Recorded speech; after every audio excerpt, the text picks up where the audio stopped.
Good morning guys. हा show काल जेव्हा मी फुल ट्रॅफिक आणि याच्यात होता, सो आम्ही आता चाललो नाश्ता करायला. लेट झाली सकाळ, सगळं आवरून इथं पॅक करूनच निघायचं. थोडा वेळा नंतर नाश्ता करून मग ओंकारेश्वरकडे प्रस्थान करणार आहोत.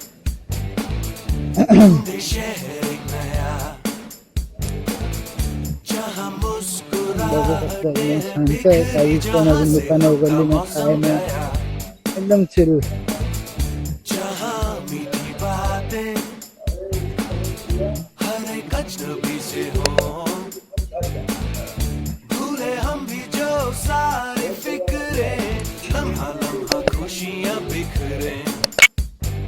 इधर उधर और यहाँ वहाँ जाए वही दिल कहे जहाँ बेबे बेबे बेबे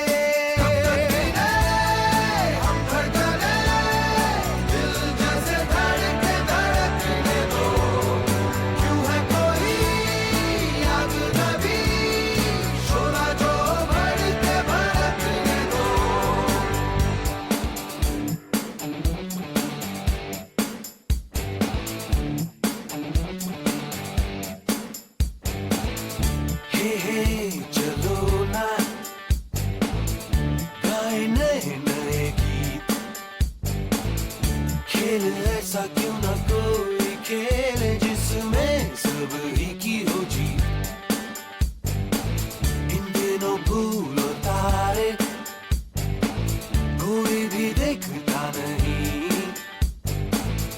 देखे उनको दीवाने हो के वन ऑफ द बेस्ट आर्किटेक्चरचं एक उदाहरण आहे. स्ट्रक्चरल जे व्ह्यू आहे तो इकडनं बघू शकता.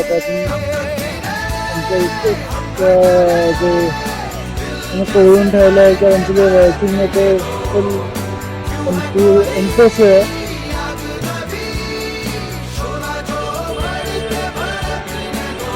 त्या साईडला इकडे राजवाड्याबद्दल थोडी माहिती पण दिली आहे.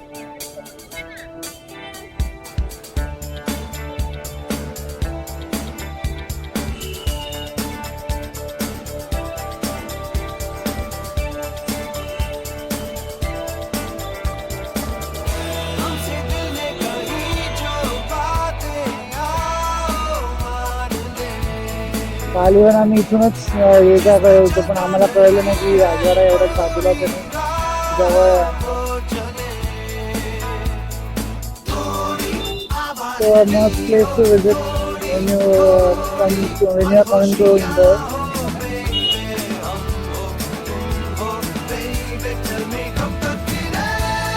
जवळ तिकडे छोटी 2-3 मंदिरं पण आहेत, ती तुम्ही विजिट करू शकता. हॅलो गाईज, मी जास्त काही प्रशांत मध्ये नाश्ता केला. आम्ही आहोत मध्य प्रदेशमध्ये फिरतोय, बट स्पेसिफिकली सांगायचं झालं तर प्रशांत हे मराठी माणसाने जोशी म्हणून आहेत, त्यांनी चालू केलेलं आहे, त्यांनी मेंटेन केलेलं आहे ते. इकडे यायला खायला तर तुम्हाला प्रॉपर मराठी पोहे आणि सगळं स्नॅक्स नाश्त्यासाठी मिळते. चांगलं आहे, रिजनेबल पण आहे आणि चव पण चांगली वाटते मला. तो कधी याल आणि मराठी खायचं वाटेल इकडे आल्यानंतर नक्की विजिट करा प्रशांत होम. इंदोर पॅलेस पासून 2 ते 5 मिनिटं वॉकिंगवर होते.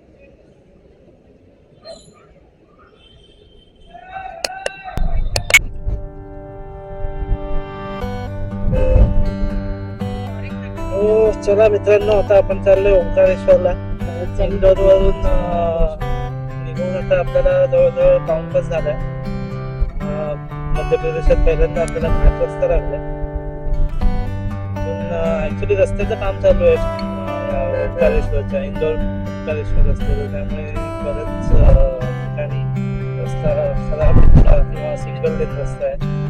तर हा तर घाट रस्ता आहे, त्यामुळे नो डाऊट इथे एक थोडी विचित्र गोष्ट बघायला मिळेल. उलट ड्रायव्हिंग होतं, म्हणजे जाणाऱ्या गाड्या राईट साईडने जातात आणि येणाऱ्या गाड्या लेफ्ट साईडने. असं काहीतरी तिथं ट्रॅफिक कंट्रोल होतं इथे या घाटामध्ये.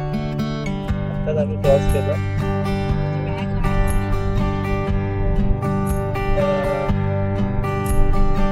अजून ओंकारेश्वरला पोचायला आपल्याला 1.5 तास आहेत.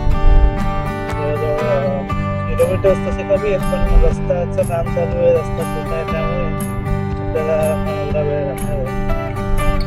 ओंकारेश्वर हे पण एक ज्योतिर्लिंग आहे. मध्य प्रदेशात 2 ज्योतिर्लिंग आहेत, त्यातलं एक ज्योतिर्लिंग हे ओंकारेश्वर आहे. एक तर महाकालेश्वर जे आपलं झालं कालच फिरून दर्शन घेतलं काल आपण. आता ओंकारेश्वरचं दर्शन घ्यायचंय. आणि ओंकारेश्वरच्या बाजूने जी नर्मदा नदी जाते त्याच्या दुसऱ्या साईडला जे मामलेश्वर म्हणून ज्योतिर्लिंग आहे ते पण एक महत्वाचं स्थान